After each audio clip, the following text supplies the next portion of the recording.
안녕 강냉이 친구들, 오솔TV의 교정과 전문의 이동훈 원장님이야. 뽕! 자, 화창한 토요일 놀러 가야 되는데 영상을 찍고 있습니다. 우리 참 PD가 빨리 찍으라고 뭐라고 했기 때문에 찍어야 돼. 하여간 오늘의 주제는 무엇이냐면은, 우리 보통 교정할 때 빼는 이런 작은 어금니 말고, 요 어금니가 어렸을 때 사탕 많이 먹어서 빼거나 아니면 잇몸 질환 때문에 빼거나 하는 경우가 있어요. 얘나 얘나 없을 때 임플란트 하는 게 좋은지 아니면 사랑니를 당겨다 쓰는 게 좋은지에 대한 이야기를 해줄 거예요. 여러분 어떤 것 같아요? 임플란트보다는 역시 내 치아를 갖다 쓰는 게 좋지, 자연 치아를 갖다 쓰는 게 좋은 것 같은데? 라고 생각하시죠? 저도 그렇게 생각했어요.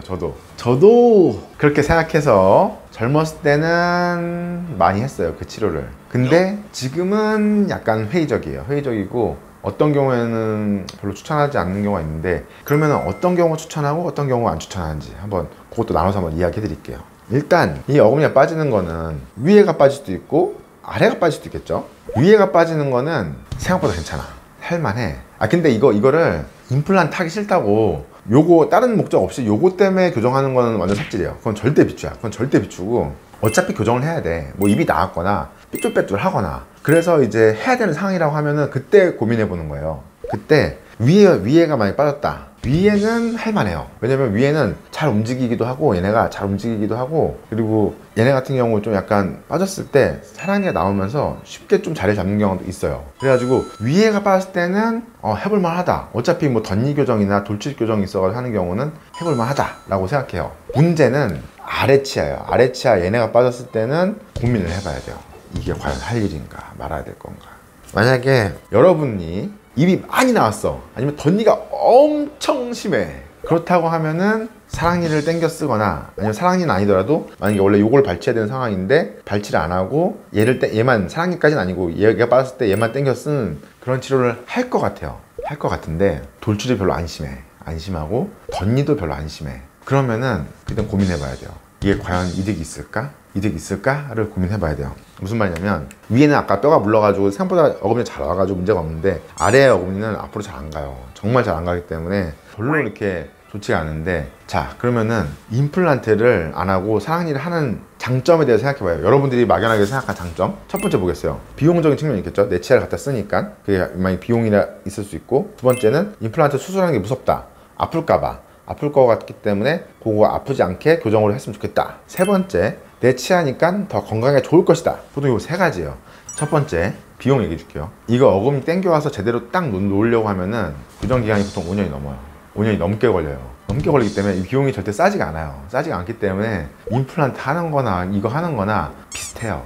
비슷하기 때문에 메리트가 없고, 두 번째, 임플란트가 아플까봐 하는 경우는 이거는 완전 판단 미스예요. 왜냐면 임플란트는 수술이 안 아파요. 거의 안 아파. 그러니까 물론 쓸데없이 뼈 이식 같은 거 하고 그러면 아플 수 있는데, 그냥 어차피 이거 충분히 시간 기다려가지고 뼈 좀 찬 다음에 하면은 임플란트가 거의 안 아파요. 할 때 거의 안 아프거든요. 그러니까 이 통증에 관련된 거는 아예 그냥 배제시켜야 돼. 통증 때문에 교정을 선택한다? 더 아플 수 있어. 오히려 더 아플 수 있고, 훨씬 안 아픈 게 할 수 있는 게 임플란트예요. 그럼 제일 중요한, 오늘 하고 싶은 가장 중요한 얘기는 건강이에요. 치아 건강. 내 치아를 갖다 쓰니까 건강할 거다 라는 막연한 생각, 그거에 대한 이야기를 해볼 거예요. 무슨 말이냐면은, 만약에 이 어금니 중에서 얘가 빠져가지고 얘를 갖다 쓸 거예요. 요거 빠져가지고 요 공간을 닫을 거예요. 얘를 당겨와서.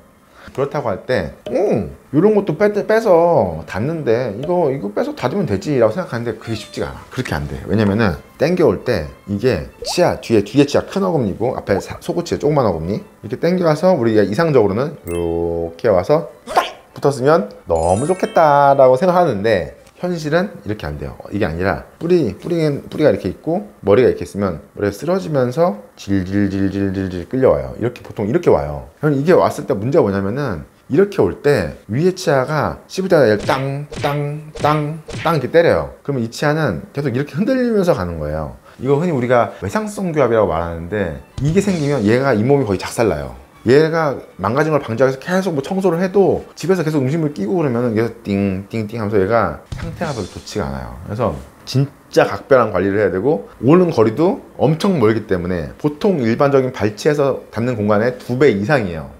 띵띵띵띵띵 오기 때문에 얘가 건강하게 오는 경우가 없어요. 그리고 그나마 왔을 때도 이렇게 배열되면 계속 안 좋고, 그래서 그나마 입이 많이 나왔거나 덧니가 심하면 일정 부분은 얘네가 전체가 얘네가 이렇게 뒤로 오기 때문에 얘도 이동량이 적어져서 그 경우는 괜찮아요. 임플란트 안 하고 닫는 게 좋은데 덧니도 안 심하고 돌출도 안 심하면은 이 먼 거리를 얘 혼자 와야 되거든요. 혼자 와야 되는데 띵띵띵띵 맞으면서 오면은 이쯤 왔을 때는 얘가 거의 뭐 안 좋은 경우 되게 많아요. 그래서 막 5년 넘게 해서 해놨는데 건강하지도 않고 그런 경우가 많아가지고 그런 경우는 추천하지 않아요. 그래서 정리를 하면 위에 같은 경우는 어금니 없을 때 교정을 해볼 만해. 물론 그 경우도 예외적으로 안 되는 경우도 있을 수 있어요. 근데 보통은 해볼 만해요. 근데 아래 같은 경우는 뼈가 더 단단하고 잘 안 가기 때문에 별로 추천하지 않아요. 하지 않지만 그 와중에 괜찮은 경우는 만약에 돌출이 되게 심하거나 아니면 덧니가 너무 심한 경우는 그걸로 상쇄시킬 수 있기 때문에 그런 경우는 괜찮다라고 생각하시면 돼요. 그리고 임플란트는 생각보다 아프지 않다. 그러니까 괜찮고 비용은 교정하는 게 더 들 수 있다 오히려. 그래서 그렇게 정리하면 될 것 같습니다. 그래서 여러분이 고민할 거는 아래 같은 경우 고민해 보는 게 좋을 것 같아요. 아래가 어금니가 빠졌을 때 그렇게만 생각하시면 될 것 같습니다. 안녕!